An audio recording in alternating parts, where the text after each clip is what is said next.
Hello, this is Professor Joseph Holbrook. We are looking at Chapter 8, which deals with the family as a social unit in our course in Introduction to Social Sciences from Hunt and Colander's book, Introduction to the Social Sciences. So we are going to begin with Chapter 8 and discuss the family today. Family institutions. A family is a group that is bonded or related by blood, marriage, or some other bond. It is the primary social unit worldwide, the basic building block of society.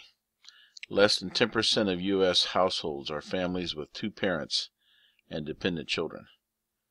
This concept of family is not universal.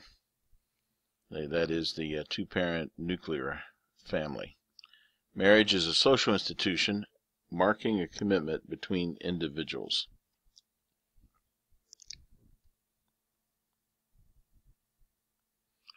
There are a number of variations in the family pattern. There's the traditional two-parent family that we're familiar with, the single-parent family, which is becoming increasingly common, the extended family, which was the structure that existed in times past, the gay family, which is relatively new socially.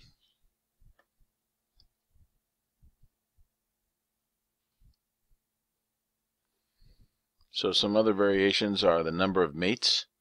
In Western society, monogamy is the traditional approach, which is one man and one woman. That has been challenged recently, and occasionally it's been described as serial monogamy when there's a frequent divorce and remarriage. Polygamy is the plural marriage.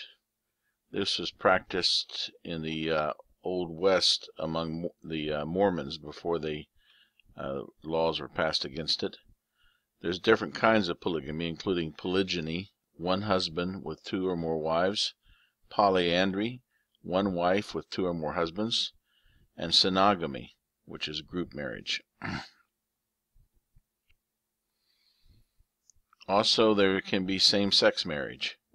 This is a more recent development in our culture, and there's variations in reckoning of descent. The bilateral method is used in most Western societies, which includes unilateral method, which is simpler, either patrilineal or matrilineal.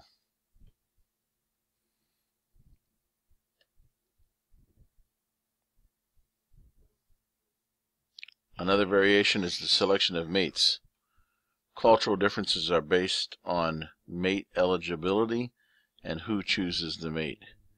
In the United States, it's personal choice mating, in which the young man and the young woman do the choosing.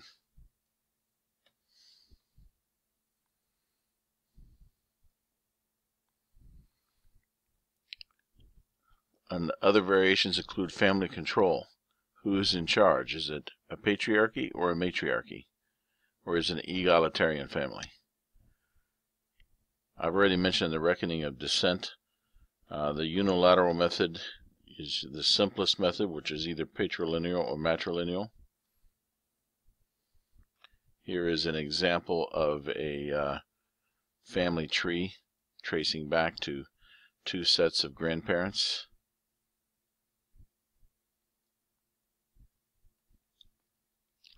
There are three functions of a family in society. One is biological, which is for reproduction, but the trend seems to be towards more and more childless families, which may lead to major population changes. It already has in parts of Europe. Another function is economic, to care for and socialize children. And the third one is psychological, which brings personal satisfaction and a sense of belonging. In Western society, monogamy has been the dominant approach to marriage. It works well for reproduction, it's psychologically pleasing to partners, and its best chance for most people to marry is because of the male and female ratio, 1-to-1. Also in the Western society, we allow the freedom in mate selection. Our family structure tends to be patriarchal, which mostly benefits males kept due to social inertia. This goes back in history, even before the Christian era, into the Middle East. There's a bilateral reckoning of descent. In U.S. families today, there have been recent changes in the family structure and function. Commercial and industrial society has changed. We are no longer an agricultural society. Our society is urban focused. There has been increased wealth and leisure. Fewer or no children, because children are no longer the economic asset that they once were in traditional agricultural society. We have many more women in the workforce. Child caregiving demands increase outside the family. We also have new mores and new roles for seniors, but family remains important nonetheless. Living and loving. A key role of the family is procreation. Maintaining the proper balance of the number of children is important. In the Middle East and some parts of Africa and Asia, often marriages can be arranged by the parents. This may seem unpleasant to our Western mentality, but it takes the pressure off of mates and often is a successful system. In the 1960s economics textbook in the United States was titled How to Be a Good Wife. And here are some of the suggestions that it made. Always have dinner ready before the husband arrives home. Clean the house before the husband arrives home. Touch up your makeup to look refreshed. And never complain. I don't know that that book would go over well today. Divorce is an increasing phenomenon in our society, was increasing. However, now the rate of marriage is decreasing. So as less and less people get married, there are less divorces. Divorce statistics don't tell the whole story. Legal definitions of marriage are changing, and there's a rise in single living, and single parent households. Here are the divorce rates since 1900 and the marriage rate.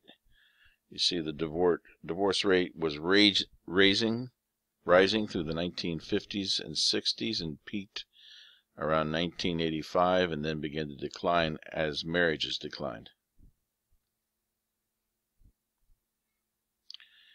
Dating and sex. In our culture, we practice self-selection of mates. Getting to know each other on various levels is part of the dating process. Learning about yourself and another individual is an important aspect of dating. And creating a bond that may possibly grow into a family is one of the purposes of dating. In the 1970s, we had something that was called the sexual revolution, in which traditional sexual ethics and mores were questioned and challenged. But the fact remains that the more sex partners one has, the more at risk one will be for sexual transmitted diseases. In the United States, 40% of births are by unmarried women. Over 70% of African American children are born to unmarried mothers.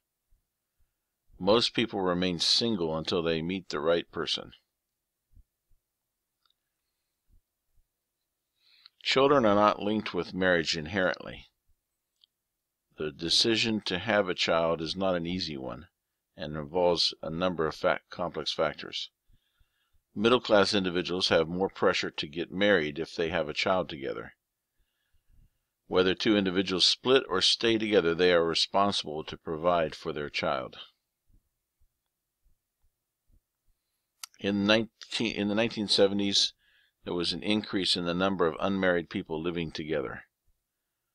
By 2012, the number of unmarried couples living together in the United States was about 7.5 million.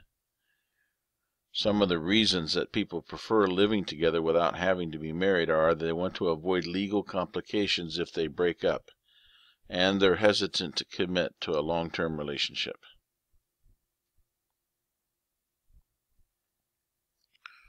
We also have a growth in same-sex marriage or same-sex households that is becoming increasingly legal in more and more states. There's a more open attitude towards homosexuality in our society. Gays and lesbians have fought since the 1960s for the same legal rights to marry as heterosexual couples. Same-sex marriage is legal in many countries, and slowly but surely the U.S. has increased in the number of states that legally permit same-sex marriage.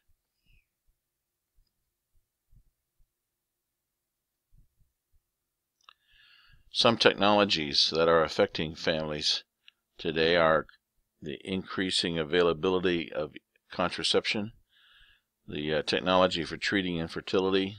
Personal computers has revolutionized the dating process with online social sites and labor-saving machines. Will the family survive with all of the challenges that are facing the family today? Some of those might be listed. That might be abortion, the removal of school prayer, busing, sex education. Marriage is not only an economic choice for women now that women are able to work and develop their own careers. Changes in the workplace, such as family leave, flex time, childcare. The family unit will change, but it will not disappear. I have a couple of minutes left, so I am going to quickly show a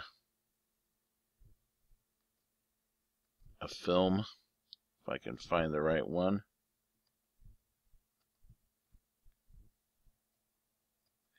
About